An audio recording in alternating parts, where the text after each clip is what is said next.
Cinema പ്രേമികൾ എല്ലാവരും ഇന്ന് ആകാംക്ഷയോടെ കാത്തിരിക്കുന്ന ചിത്രമാണ് വിജയുടെ ജനനായകൻ. വിജയ് അഭിനയിക്കുന്ന ലാസ്റ്റ് ചിത്രമായതിനാൽ തന്നെ ഒരേ സമയം തന്നെ ആരാധകർ വളരെ ആവേശത്തിലും ഒപ്പം നിരാശയിലുമാണ്.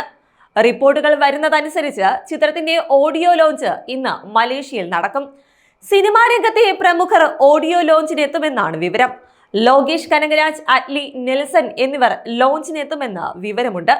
കൂടാതെ 1 ലക്ഷത്തിലധികം ആളുകളാണ് ഓഡിയോ ലോഞ്ച് കാണാനെത്തുന്നത്. ഓഡിയോ ലോഞ്ചിന് മുൻപ് വിജയുടെ ചിത്രങ്ങളിലെ പാട്ടുകൾ ചേർത്ത് ഒരു കൺസേർട്ട് ഉണ്ടാകുമെന്നും വിവരമുണ്ട്. കഴിഞ്ഞ ദിവസമായിരുന്നു ചിത്രത്തിൽ വിജയ് പാടിയ സോങ്ങിന്റെ ലിറിക്കൽ വീഡിയോ പുറത്തിറക്കിയത്. ജനനായകനിലെ 3rd സിംഗിളായ ചെല്ലമകളെ ഇതിനോടകം തന്നെ കണ്ടിരിക്കുന്നത് 3 മില്യണിലധികം ആളുകളാണ്. വിനോദ് സംവിധാനം ചെയ്യുന്ന ചിത്രത്തിൽ മലയാളികളുടെ സ്വന്തം മമിത ബൈജുവുമുണ്ട് എന്നതാണ് എടുത്തു പറയേണ്ട കാര്യം. മമിത വിജയുടെ മകളുടെ വേഷത്തിലാണ് എത്തുന്നതെന്നാണ് വിവരം. എന്തായാലും ഇനി വിജയ് ചിത്രത്തിനായി കാത്തിരിക്കേണ്ടത് കുറച്ച് ദിവസങ്ങൾ മാത്രമാണ്. ജനുവരി 9-നാണ് ചിത്രത്തിന്റെ റിലീസ്. കൂടാതെ ഡിസംബർ 31-ന് ജനനായകന്റെ ട്രെയിലർ പുറത്തുവിടുമെന്നും റിപ്പോർട്ടുണ്ട്.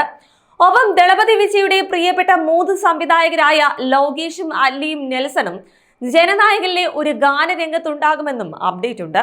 എന്തായാലും ചിത്രം റെക്കോർഡുകൾ തിരുത്തി കുറിക്കുമോ എന്നാണ് ഇനി കാത്തിരുന്ന് കാണേണ്ടത്.